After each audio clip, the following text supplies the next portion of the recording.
Follow the rules. Lily and Leo were going on a special trip to the library with Lily's dad. Now, remember the library has special rules, Dad said. We need to use quiet voices and walking feet. Lily and Leo nodded. They were excited to find new stories. The library was huge. There were shelves taller than Dad, all filled with books. Wow, whispered Lily. So many adventures, said Leo, his voice a little too loud. He forgot the first rule already. A friendly librarian with a kind smile came over. Welcome to the library, she whispered. Remember, we use our inside voices here so everyone can enjoy the books. She put her finger to her lips with a wink. This was the quiet rule. Lily found a book about dinosaurs, and Leo found one about race cars. Then they found another, and another. Soon, they had a big, wobbly pile of books on the floor. They forgot the rule about taking care of the books.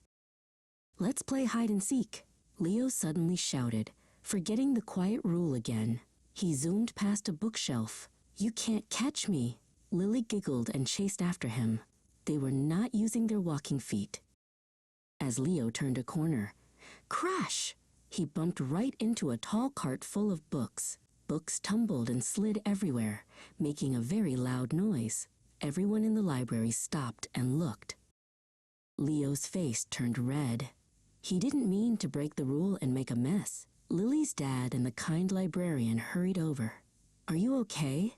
The librarian asked softly.